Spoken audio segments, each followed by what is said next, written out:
Excellent. Thank you, Corey, so much. And thank you, everyone, for taking the time to come together with fellow SSDA members and Rethink Ed to take a deeper look at social emotional learning skills for a new vision of education. As Corey mentioned, my name is Tanya Bradford. I'm an account executive on the Rethink Ed team. Very happy to be here. I want to thank the SSDA, Corey Pelk, and of course Tim Taylor for their support and partnership in bringing this webinar to you today. Being that Rethink Ed is a new member of SSDA, I just want to share a brief overview of what we do at Rethink Ed before introducing our guest speaker, David Adams, who I am very excited to have here. Rethink Ed is a proud recipient of the 2020 SIIA Cody Award for Best Social Emotional Learning Platform for Students. It is our goal at Rethink Ed to support students, schools, school communities in the areas of social emotional learning and mental wellness. We do this by providing a comprehensive K through 12th grade platform that provides many opportunities for students, administrative staff, teachers, parents to develop their own social emotional learning skills. And we do this through access to our social emotional learning curriculum, which is aligned to the 5 CASEL core competencies, which are awareness of self and others, self-management, social skills, social awareness, and self-care, as well as our Rethink Ed exclusive modules on equity and coping with trauma. And most recently, our mental health suite, which currently has 130 lessons around multiple topics for mental health, and additional topics and new lessons are due to roll out throughout the 2021 year. We provide on-demand professional development in the areas of promoting well-being, and connectedness and success for educators, parents, and families. We combine the power of technology and research to deliver innovative, scalable, and evidence-based tools and resources to support whole child learning. We also work with a panel of education and medical experts that have contributed their expertise in designing our curriculum, our resources, and our tools for every educator and every student. I would absolutely welcome the opportunity to connect with you to discuss your social emotional learning and mental health needs in your schools and districts at a time that's convenient for you. I will place my contact information in the chat for your reference.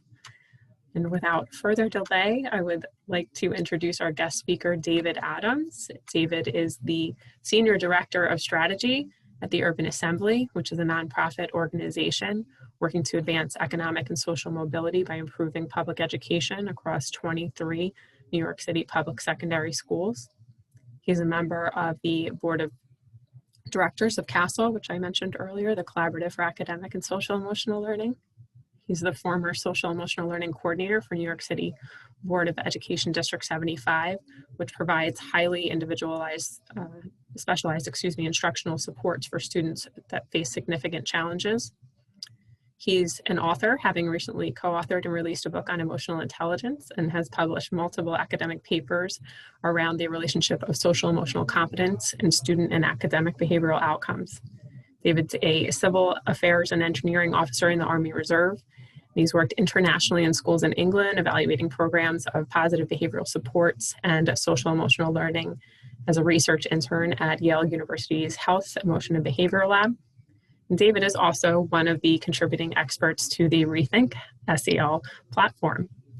Thank you, David, for all that you do currently and that you have done and you currently do for education, as well as your service to our country. So with that, David, the floor is yours. Thank you so much, Tanya. I'm going to get my screen up. All right. If you can just confirm that you can see my screen, I will be ready to go. I can see your screen. We are ready to go. Thank you. Outstanding. Well, welcome, everybody. I'm so excited to be here today. I want to thank Rethink Ed and the SSDA. We're here to talk about this notion of from the classroom to the breakout room, social and emotional skills for a new vision of education. So I'm really excited to be here. And before I get into that, I'm just going to tell you a little bit more about myself, given the wonderful introduction that Tanya made earlier. Started my career at the Rutgers Social and Emotional Character Development Lab, 2005-2006. Moved to the Center for Social and Emotional Learning from 2006 to 2008. I was at the Yale Health, Emotion, and Behavior Lab, 2008-2009, District 75 in New York City. became the Urban Assembly Director of Social and Emotional Learning from 2015 to 2020, the Senior Director of Strategy, currently at the Urban Assembly, starting in 2020. I sat on the National Commission for Academic and Social and Emotional Development from the Aspen Institute from 2016 to 2019. I'm on the Castle Board of Directors, and I'm an expert skill practitioner for public education for the U.S. Army Reserve in the civil affairs. So as you can see, me and my wife talk a lot about social and emotional learning over the dinner table. I have a wife of 10 years. Her name is Tamika, and my sons, Elijah and Isaiah Adams. As Tanya mentioned, I recently published a book, The Educator's Practical Guide to Emotional Intelligence, where we took the ability model of emotional intelligence and applied it to the practical considerations for educators across the country. So before we get started, let's address the elephant in the room. So we know that recently we had a challenge to our democratic functioning in our country with the riot in Washington, D.C. And so before we get started talking about specifically this notion of social and emotional learning from the physical classroom to the digital classroom, I want to make sure that we establish two key ideas here. The first is that education and the quality of education is essential to our democracy. Right? From Thomas Jefferson to Dewey to Thurgood Marshall on down, we know that every person who has invested in our democracy has invested in the quality of education in our country. And then the other thing that I want to put forth is that the social and emotional development is essential to education. Right? So if we understand education to be developing our young people's ability to contribute to their society, whether that's their skills, whether that is their approaches to conflict, social and emotional development is an essential aspect of that. Our democracy is based on our ability to solve problems peacefully and to resolve conflict. And so the way that we educate our young people are going to be a key aspect of how we maintain our democracy. And so I put up here a quote that I put for Ed Week, I think about 2 or 3 days ago. I'll just read this out. The legacy that our forefathers left us was a system of government that emphasized cooperation. The only way to make that system of government work is for people to have faith in each other. Social and emotional learning strategies, like exercises that help students talk through conflicts, academic assignments that help them unpack other viewpoints, can be helpful in times of stress or difficulty. Our young people should feel empowered. So now that we have a clear sense of the relationship between democracy and education and social and emotional development and democracy, let's move on to the topic at hand. Top 10 tips to promote social and emotional learning in a virtual environment. What I'm going to do is go through these top 10s, and then we're going to spend some time unpacking them via discussion in some groups. So we know that we have moved from a situation where being in person, working with our kids, developing our relationships was our modus operandi with regards to the teaching and learning process. Way back when in March, we were hit with an epidemic that completely transformed the way that we think about teaching and learning. We started off with virtual learning in the context of kind of throwing together assignments. Some of us did better, some of us did worse, but we had the whole summer to really rethink what it meant to learn in virtual context. We launched this year with either hybrid learning or completely virtual learning, or for some of us, all in-person learning. And by this time, we have some thoughts about what are the social and emotional contexts, what are social and emotional dimensions that we need to elevate in order for virtual learning to be successful. So what we're going to do now is walk through some of these top 10 things that we have learned at the Urban Assembly with regards to social and emotional learning in a virtual context. Starting at number 10. The first thing that we need to do is create virtual norms and be consistent in revisiting of those norms in the virtual space, all right? One of the most important things that we need to understand about social and emotional learning is that modeling what students see is as important as what they are directly taught. Alfred Bandura, in about 1962, demonstrated this with a doll called Bobo. It's called social learning theory. Essentially what he did is he had adults beat up the doll, bah, bah, bah, bah, and he had young children watch that. And when the adults walked away, the young children started beating up the doll as well, even inventing new and innovative ways to attack the doll. Now, this doesn't sound so revolutionary now, but back in that time, the only way to understand learning was through operant conditioning, which is reinforcement, or classical conditioning, which is pairing stimuli with reinforcements at the same time. So what Alfred Bandera demonstrated was that what children see matters to their development. What children see matters to their development. So in the context here of virtual norms and revisiting those norms, we have to understand that social and emotional learning is not just about, did I learn how to do something in a direct lesson? It's the context of the climate of that classroom. So being intentional about setting it up, making sure we have identified how we want to treat each other in terms of our norms, and then revisiting them on a consistent basis is going to be really important for your students' social and emotional development. Number 9, be intentional about relationship building. Icebreakers are your friend. Now, for some reason that I don't quite understand, there becomes this transformation from elementary school to high school. Now, the Urban Assembly, we are a collection of 23 schools. 20 of them are high schools. 3 of them are middle schools, and we have a number of 6 to 12 schools, but the vast majority of our schools are high schools. And as I've gone through my career, I've noticed this transformation of what it means to be a teacher in elementary school versus what it means to be a teacher in high school. So when you're teaching elementary school, apparently we're teaching kids, right? We're teaching kids how to solve problems, how to read, how to write. You ask an elementary school teacher, maybe 2nd grade, what do you teach? And she says, I teach children. But somehow around 9th grade, this shift happens, and you ask a 9th grade teacher or a 10th grade, you say, what is it that you teach? And they say, well, I teach algebra, or I teach earth science, or I teach ELA. And this shift has a negative impact on our students' ability to engage in the educational process. Because in fact, it does not matter if we are in 2nd grade or 11th grade, or if we're teachers ourselves. We are always teaching students. We are always teaching people. And in order to do that, we have to be in relationship with those who we are educating. So I have a quick idea here that I want to share. The only way for folks to learn is to be in relationship with the material, or to be in relationship with the person who's teaching material.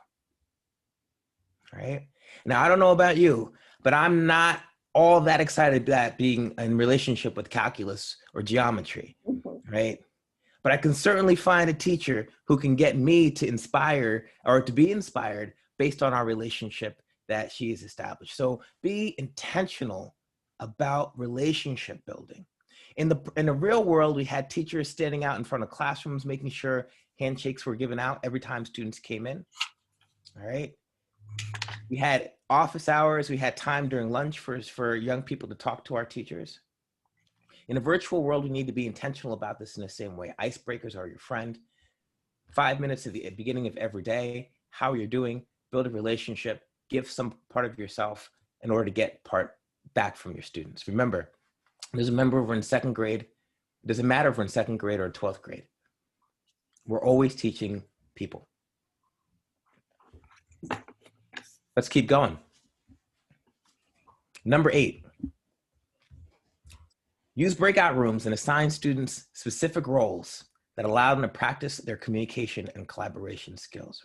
Now, remember what we said in number 10. The social and emotional learning is not just about directly receiving lessons through concepts through lessons. It's also about the experiences that students have that allow them to make sense of those lessons, right? Allows them to create a construct around the experiences that they have.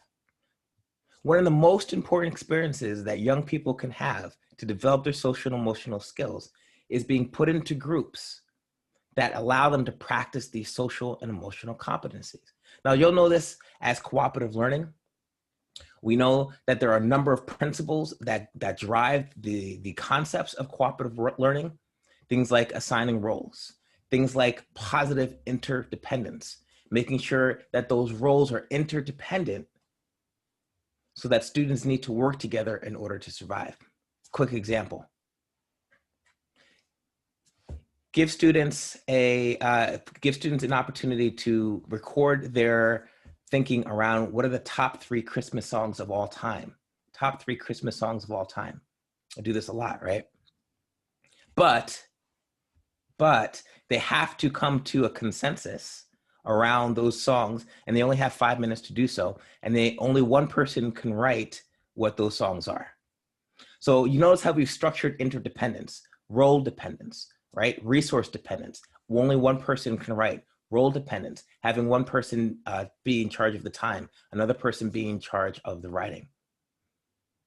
Those are the communication and collaboration opportunities that our students need in order to develop their social and emotional skills, right? Using breakout rooms and assigning students specific roles will allow them to move from learning social and emotional skills to practicing social and emotional skills. And these are the things that our employers want our young people to graduate with when they go into the workforce. Number 7, make contributions visible. For example, use a screen share for a common document in terms of typing. Well, one of the things that a shift from in-person to virtual learning has created is a difficulty for students to see themselves in the learning process. To see themselves in the learning process. Let me give you an example. We're in math class in in-person learning. We want students to solve a problem, so we ask them to do it on the board. This process allows students to see themselves in the learning context, to see themselves solving a problem on the board. They are in the learning context. Now, if we're going to do this in the context of a virtual environment, we need to replicate that same experience. How do students see themselves and see their contributions? All right. Again, in a physical space, we use a chalkboard or a whiteboard so that when students said something, we recorded what they said. We had ways to make their contributions visible. There are a lot of ways to do this in the context of virtual learning. We use Padlet. We use doc sharing in terms of Google. We use idea boards, but we need to make sure that what students say and what students think go from themselves to the classroom vis-a-vis some tools that we just identified. Number 6. All right, in order to promote SEL in a virtual world, we need to name the SEL skills being developed through instructional formats, extracurriculars, behavior supports, and social and emotional supports. Name the skills being developed. What does that mean? That means when your students sit and they go off into their breakout rooms, you need to tell them that they're going to be using their active listening skills in order to ensure that their groups are being successful. Naming that skill creates the construct and it activates our students' ability to deploy that skill in order to solve problems. When you are in a virtual environment and you're asking your students to make sure that they come back on time, activating self-management skills. Say, hey, I want to make sure that you guys are activating your self-management skills so that you come back from break on time. For homework, goal-directed ability. Being frustrated, self-awareness, self-management. Working as a community while you're developing norms, social awareness, all right? Ensuring that your instructional formats are organized around these principles of social and emotional development are going to be one of the key aspects that are going to move your school, your district from good to great in the context of social and emotional academic development. And the way to do that is by pulling out these SEL skills and being explicit in their development and then being explicit in their naming in instructional formats, extracurricular behavior supports. We're going to go through one more, and then we're going to take some time for questions before we go to the top 5. Here we go. Oop. All right. Number 5, top 10 skills to promote social and emotional learning in a virtual environment. Use real world examples and connect them to SEL skills. Has anyone ever ... And I know what you're thinking. You're thinking, David, there is nothing that's happened in the last week that has any relevance to social and emotional skill development for our kids. I know you're thinking that there's nothing in the world that would have meaning to our kids with regards to why it's important to use social and emotional skills to solve problems. But I'm going to challenge you. I'm going to challenge you to connect the social and emotional skills that you're teaching to the everyday experience of young people, whether that's the events in the Capitol to their brother and sister trying to argue over who gets to watch a TV show. Social and emotional skills are one of the most important things that our young people can learn in order to help them relate to themselves, relate to others, and solve problems. And they learn those skills better when we relate them to real world examples that our kids resonate to and that has meaning to them. So we've gone through the top 5. I'm going to take a little bit of a break right now and give you guys an opportunity to give me some feedback around how these top 5 skills are resonating with you and how you're already doing some of this work in your district. So Tanya, if you wouldn't mind allowing people to come off of mute, I think we're gonna take some comments, questions, and reflections. Absolutely. And I think everyone has the capability to unmute themselves if you're ready to just kind of speak out and share something, or if you prefer to put it in the chat, I can communicate it that way as well. Absolutely. Thank you. Yeah.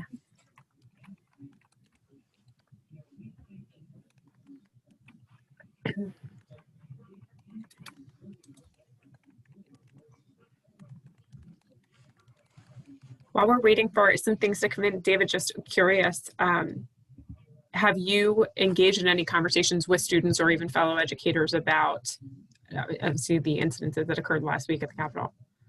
Yeah, absolutely. Across our schools, our advisories were really grounded in this notion of how to create and maintain community and how to use social and emotional skills to resolve conflicts. As I said in the beginning, our democracy and our government is based on this notion of resolving conflict peacefully through dialogue. And at the end of the day, it's going to be those social and emotional skills that we equip our young people with that's going to give them the ability to translate anger into action and pain into purpose. So the relationship between social and emotional skills, conflict resolution, democracy, governance, and community building cannot be overstated. I am seeing a few things coming here. I know that Erica shared, she says she thinks our teachers struggle with how to have the conversations around those conversation starters. So just in how to spark that conversation is a struggle that she identifies with. Let's see. Appreciate the reminder to use those real world contexts. So important to have their voices heard and honored.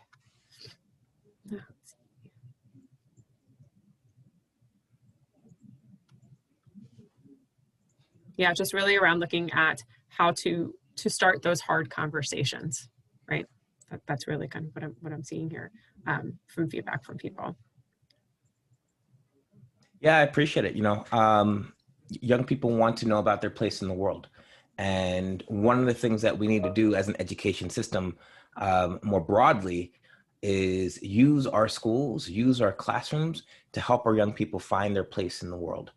And one of the more important aspects of that is going to be how young people resolve conflicts, communicate their needs and emotions, and build community through social emotional skills.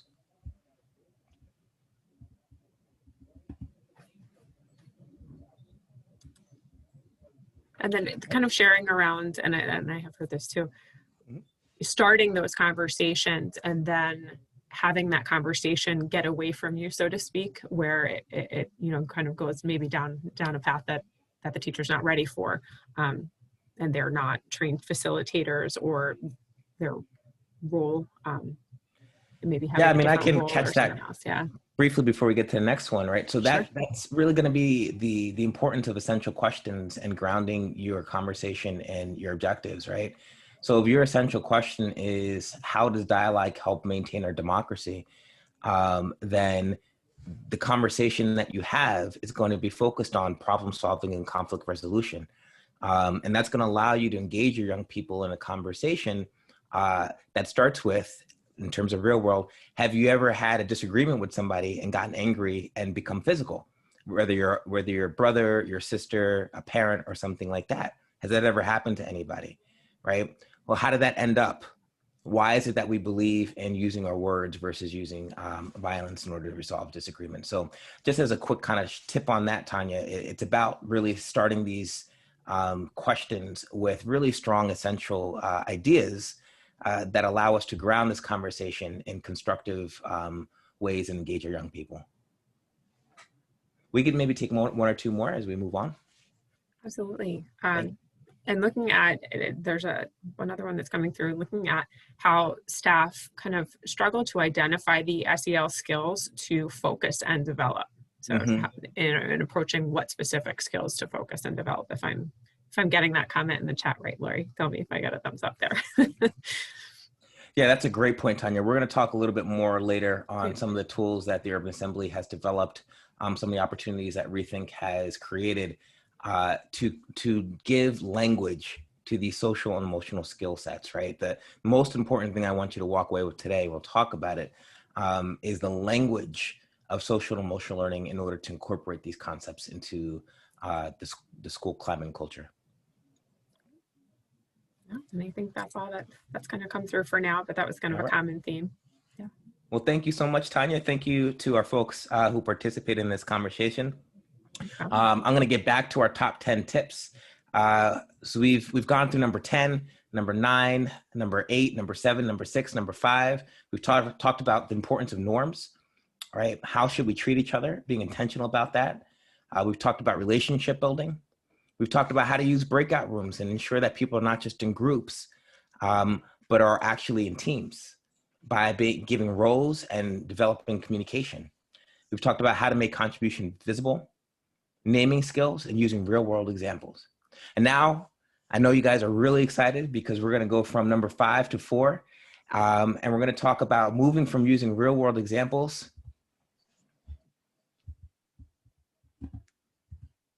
to ensuring that our adults model and narrating the SEL skills that they use to solve problems. Now, Tanya, you mentioned this a little bit earlier, but this is going to be the importance of really understanding the social and emotional concepts that we're working with, right? If our adults don't have a really clear sense of the SEL skills that are needed in order to solve problems, then they're going to be struggling to model them for your kids.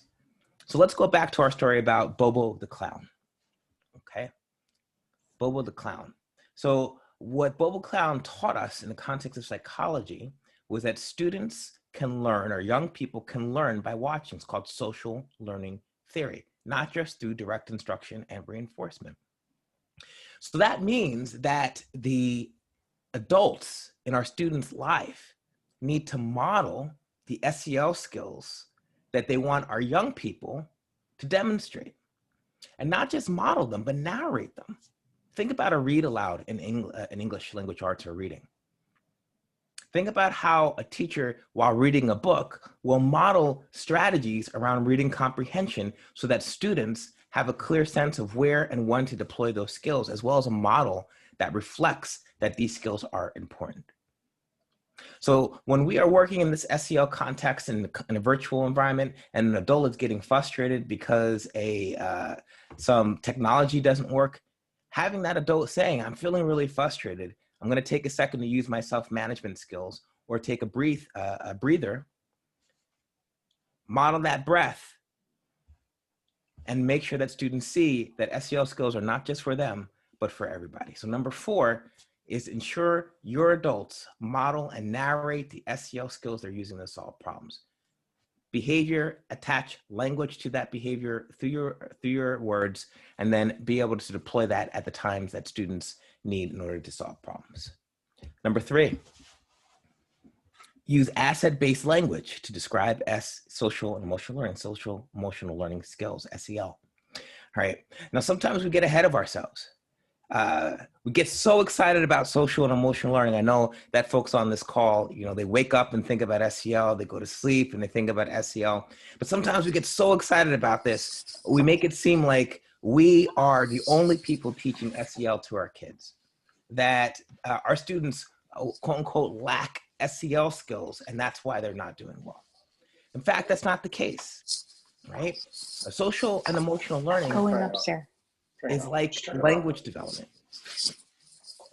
Insofar as it's a developmental process that happens naturally, but that the direct instruction gives students language and constructs around it so that they can use their social emotional learning skills to solve problems. That means that when we're talking about social and emotional learning in the context of our kids, we're not going to use language that says our students lack self-management, our students lack self-awareness. We're going to say things like we need to enhance students' self-management. We need to activate students' self-awareness. We need to refine their communication skills. We need to develop their social management. We need to strengthen their relationship skills. Right? These ideas help students recognize that they have the competencies in them. They just need more practice. They need practice, they need models, and they need feedback. All right? So importantly, when we're talking about social and emotional learning in virtual, but also in real life, we're not going to use deficit-based language. We're not going to use this as one more reason to tell our students they're not good enough. We're going to use it to help students realize that they need more practice, more development, and more modeling for them to get to the SEL place that we all know that they deserve to be. Number 2, ask students for feedback on your own SEL competencies and give students feedback themselves. I know it sounds crazy, but at the Urban Assembly, we do this every quarter, as a matter of fact. We have our students actually rate their teachers on their social and emotional competencies. Then their teachers will sit and they will take a minute to identify their strengths and challenges, articulate a goal, and communicate that goal to the rest of the class. Hi, my name is Mr. Adams. I see you guys said that my goal-directed behavior is really strong, but I need some help on my relationship skills. So for the next semester or for next quarter, I'm going to be working on making sure that my relationship skills get better by X, Y, and Z. And I know this sounds crazy, that teachers could get feedback from students on their social and emotional learning. But what would be even crazier is for students to get feedback from teachers on their social and emotional learning, but teachers not be willing to go through that same process. So in order to get social and emotional learning living, breathing, feeling like something that is an important aspect of every child's development, our teachers need to take that feedback from students and help our students recognize it's not just bad kids who need SEL, it's not just young kids who need SEL, it's every single adult and person who can benefit from feedback on their social and emotional learning. So number 2, ask students feedback for their SEL on your own SEL competencies as a teacher, and give students feedback when they are struggling or excelling on their social and emotional skills themselves. And the number 1 top 10 tip to promote social and emotional learning in a virtual context is to teach kids social and emotional skills. All right? Don't just talk about it, be about it. Teach them and prompt them when they need activation. Our host today is Rethink Education. They've done an excellent job of developing a K-12 SEL curriculum with adult modeling, as well as lessons and evaluation for students. The best way to teach students social and emotional skills is to teach them the skills that they need to learn. Again, even though social and emotional development is a developmental process, which means that young people will learn self-management in the context of their relationships with adults. Social and emotional learning curriculum gives us the language to describe what is happening for our young people, right? It's the difference of being able to say, I don't know quite what's wrong with that sentence, but it doesn't make sense, and being able to give specific feedback about how subject and verbs and predicates work so that young people can construct sentences of their own. Right? Teaching SEL skills gives young people the ability to have a framework and language in order to problem solve and move towards whatever goals that they want to accomplish. So here are the top 10 tips to promote SEL in a virtual environment. Create common norms, be intentional about relationship building, use breakout rooms with specific roles, make contributions visible, name the SEL skills, use real-world examples, ensure your adults model them, use asset-based language, ask for students' feedback on your own SEL competencies, and teach SEL skills. All right, what I'm gonna do briefly is go through some deeper dives around each of these pieces that are going to give you an example of what this could look like in your own school. All right, number 9, be intentional and persistent about relationship building. Prioritize community and connection during instruction to promote engagement. Many students are struggling to remain connected to other students and people during this time. One consistent and a trusted adult can bolster resilience. That could be you. How do you do it? Use engaging and relevant icebreakers, hold open office hours for students, and host student check-ins, like activities that support the identification of their current mood and helps them problem solve in order to help meet the day's objective. Quick piece on this, there are some people out there who say, when you ask students about how they're feeling and they say, I'm feeling really frustrated or tired, right? The answer is, oh, they don't have to do today's work. Well, that's not social emotional learning, right? Social emotional learning is about problem solving. Engaging in those students and helping them to problem solve so that they can be accessible, so that they can achieve the day's objectives. That is teaching them something. That's moving from coddling students to developing students, and that's what we do when we're developing their social emotional competencies. Deep dive number 2. Number 6, name the SEL skills being developed through instructional formats, extracurricular activities, behavior supports, and etc. Let students know what SEL skills you're seeking to build in your space, all right? In order to do that, you have to know what SEL skills you're seeking to build in your space. By naming SEL skills explicitly, you build SEL language in alignment with your students and community. How do you do this? Open and close all content and lessons by naming and reflecting on the SEL skills addressed. Deliver professional development that identifies and incorporates SEL skills when planning instruction. And lastly, the number 1 deep dive, teach your students SEL skills. Don't just talk about them, be about them. Ensure your students learn SEL skills to facilitate their success beyond their time in school. Understand high quality SEL. This link is to the Systemic SEL document from Castle, and organize your school around the principles of social, emotional, and academic development to empower students to effectively relate to themselves, relate to others, and solve problems. How do we do this? Create routines where new skills are taught weekly through SEL instruction. Identify opportunities where SEL skills can be integrated and activated in different settings, and integrate and activate SEL skills across the school day. All right. Before we get here, we're just going to go through some tools that the Urban Assembly is providing to help you guys do this work. Number 1 is our program matrix. Our program matrix is a tool that is offered to schools and districts that helps schools and districts to align their organization around the principles of social emotional development. You can see here we're focusing on self-awareness, and we are focused on 4 domains of school and district life: instructional practices, social emotional supports, behavioral supports, and extracurricular activities. You'll notice here in the context of advisory or counseling that you can look at universal, which is tier 3, tertiary, tier 2, or tertiary, which is targeted, which is tier 2, or tertiary, which is tier 1. Let me do that one more time. Tier 3, universal, targeted, which is tier 2, or tertiary, which is tier 1 with regards to how you're organizing these supports. We can organize our instructional supports, our social emotional supports, our extracurricular activities, and our behavioral supports under one domain, which is focused on the social emotional outcomes of our young people.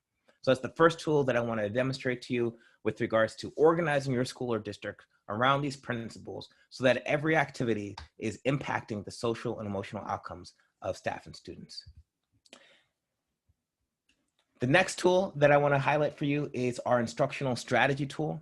This is a tool that helps schools and districts connect instructional strategies to the social and emotional indicators that they activate.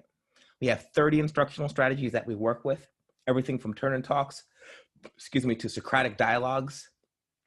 We identify that instructional strategy, identify whether it's high, medium, or low interaction, and then we identify what SEL indicators, given through a list that we've identified before, that students need to activate in order to be successful. So in this example here, what SEL competencies do students need to be successful within a turn and talk? Students need to be, in order to be successful within a think, peer, share, the competency needed is 4A. Students need positive communication and social skills to interact effectively with others. We ask you where they've been taught. Students have been pre-taught the lesson through 2.4, collaboratively effective collaborating effectively, and then we ask what prompts and scaffolds will you use to activate these skills during the lesson. The goal of this tool is to help move from concepts to the classroom so that teachers can use these ideas to construct lesson plans that explicitly pull out the SEL skills that students will need to be successful in these instructional activities.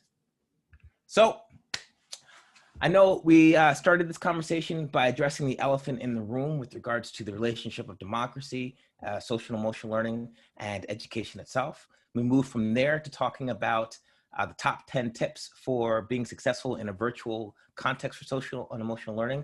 Showed you some tools from the Urban Assembly that you can use in your school or district to translate these from concepts to the classroom. And I'm here now with the last quote that I want to leave for you guys. We're going to open this up for questions. Right, 15 minutes, right on time. And so the last quote I want to leave you with is that at the end of the day, all learning is social and emotional. Aristotle said, educating the mind without educating the heart is no education at all.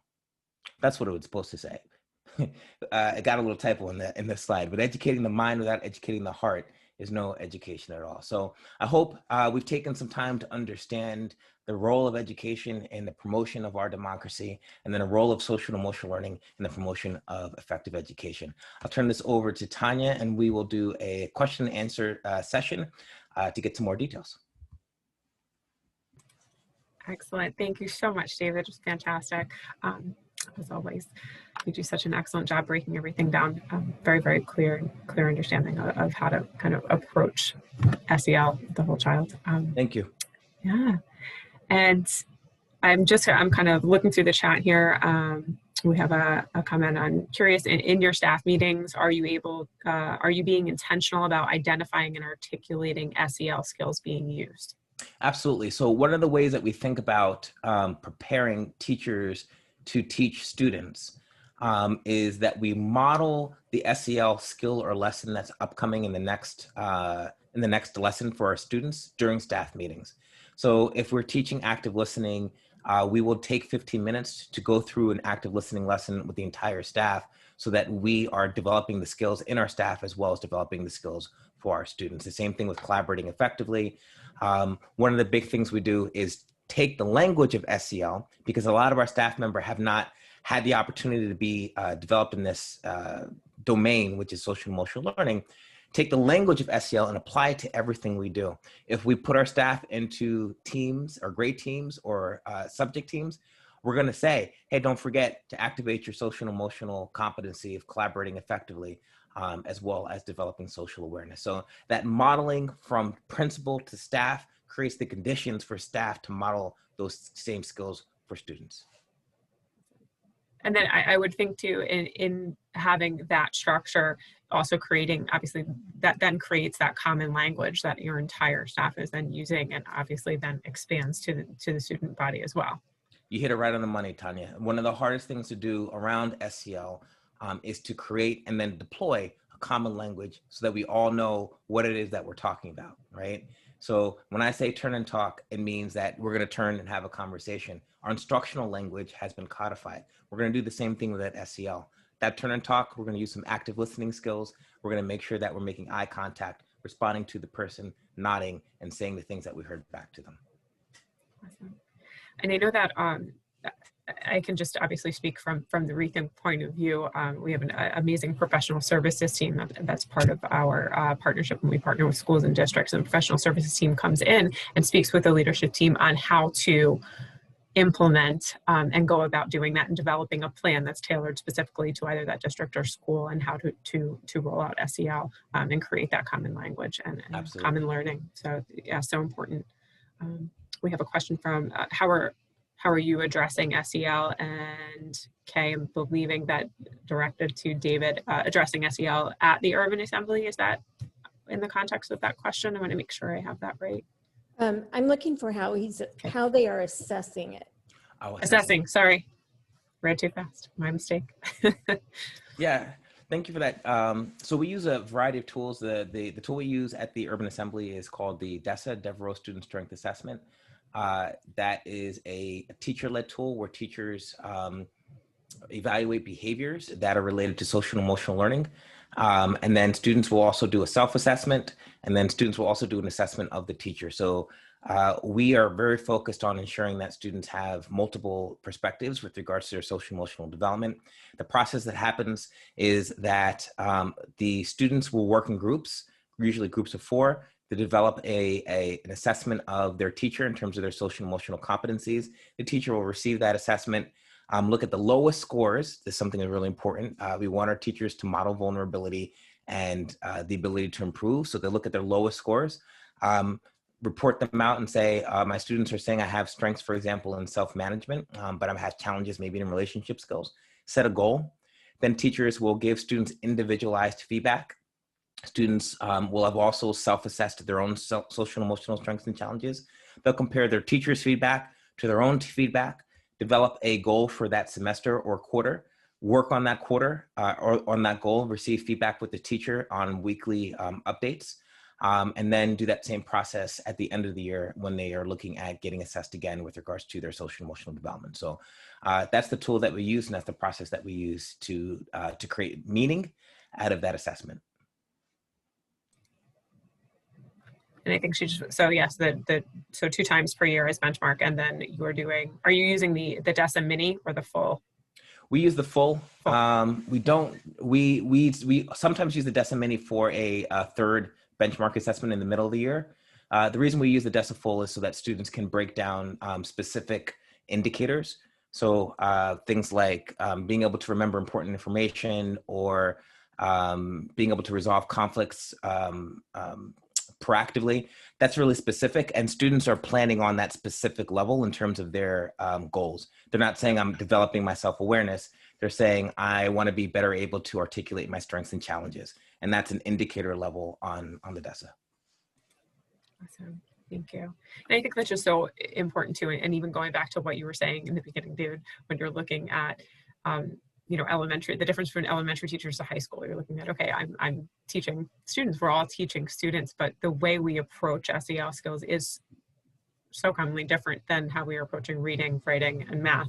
So why wouldn't we use those same type of benchmarkers throughout the year to look at SEL skills as we do with our core subjects, which again, you're using the DESA. And Rethink, we work with ERB, which is built into our platform, where we're looking at benchmarks for SEL rating scales, not only for the teacher, but for the students as well. So our entire curriculum, you can look at entry points, you can look at using your assessment data to drive your instruction for your professional development as well as your students. So yeah, it's definitely measuring and having that data to drive your instruction is extremely important, whether you're working on SEL or reading. Yeah, and just briefly on this, I remember a student telling me one time, I didn't realize how much my teacher cared about me until I saw how much effort she put into giving me feedback about who I was. It's the first time a student had gotten feedback around things other than, you know, reading, math, science, etc., and really felt seen by the teacher because she took so much time to give him feedback. And as I said, we don't just give them the assessment and call it a day, right? There is a debrief process by which students are sitting with teachers and reflecting on their strengths and challenges, so that it's not just a bunch of numbers on a page, but an actual conversation that helps students develop goals for their development. Let's see. I don't have anyone else want to jump in? I don't see anything in the chat unless I'm missing anything. I'm scrolling back through. Tanya, there was one question that went to me. I don't know if you guys actually covered it or not, but it was, where do you delineate the vocabulary, techniques, and instances in which you use SEL? One more time. Oh, where do you delineate the vocabulary, techniques, and instances in which you use SEL? Yeah, so I think that's a really interesting question. I want to say right now we're up to 46 states who have developed social and emotional learning guidelines for their state, right? That articulate what are the outcomes for social and emotional development from a K-12 and also a pre-K to 12 perspective. Not all states have this. Some have standards like Anchorage, Alaska. Some have guidelines like New York, Illinois, for example, has standards. But the first place to look at is to see whether or not your state has established guidelines or language around social and emotional development for your state. right? The second thing to do is to then apply those guidelines to a curriculum and or a way of, I mean, I recommend curriculums on this because curriculums like Rethink have created the language for you. So as opposed to saying, how do I translate relationship skills to discrete lessons? Organizations like Rethink have established, here are the 5 things, for example, you may need to establish effective relationships. You may need to know how to compliment people effectively. You may need to understand the principles of reciprocity. You may need to understand how to resolve conflict effectively, how to actively listen, and how to develop a sense of empathy. Right. So instead of having to have somebody sit down and break those, curriculums have already done that. Once you've established that language, right, what teachers and grade teams and subject teams need to do is understand how those skills play out in content lessons. So how do relationship skills play out in content lessons? Well, we want to collaborate effectively. So when we put students into groups, we're going to organize those groups, around the principles of collaboration. All right. Now, there are instructional formats that are very closely aligned to these principles. Project-based learning very strongly lends itself to developing social and emotional skills because of the way that instructional format is organized. In the context of virtual education, when you work with kids in Breakout, the most important thing to do is build what we call positive interdependence. And that's things like assigning roles, like assigning one person to speak, one person to write. It's about limiting resources, so folks have to work together.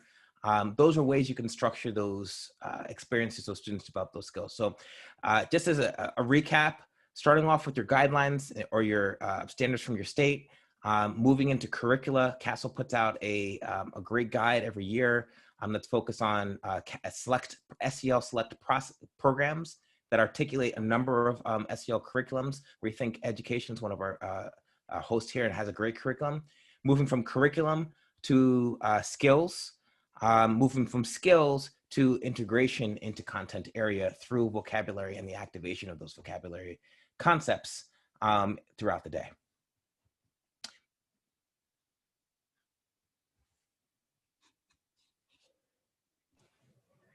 Thank you so much, David. Really appreciate it.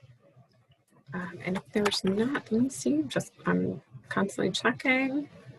I don't think I have any other comments or questions that are coming through at the moment. Everyone is very appreciative for all the information that you have shared. I see great presentation. Thank you. Lots of accolades here for you, David. And that's about it. Like I said, I'm going to put my contact information into the chat box. Please feel free to reach out to me with any questions. I know that there was a question about the presentation being available. David, I don't know if that you and I can kind of get together on that. Yeah, that's perfect. Fantastic. Yeah. Thank you so much. But other than that, I just thank you so much for your time. Appreciate everything. Great. Well, shared. Thank you to Rethink. Thank you to SSDA. As I said, I'm David Adams, Senior Director of Strategy for the Urban Assembly. Feel free to contact me if you're interested in any of our tools. I know Tanya is here to be contacted if you're interested in the Rethink curriculum. We're really excited about the work that's happening in SEL, and I hope that you guys can partner with us to be a part of it. So thank you, Tanya. Thank you to the SSDA, and thank you to everybody here on this call for taking some time with me to learn about this work. Have a wonderful evening, everyone. Thank you. Thank you, Tanya and David, so much for a great presentation, and thank you to everybody who logged in today. Just a reminder, we have recorded this conversation, so we will be making that available to everybody via our YouTube channel. So you can feel free to send it out to colleagues that you think will benefit from this. And thank you guys again so much, and have a great rest of your day. Thank you. Thank you as well. Bye-bye.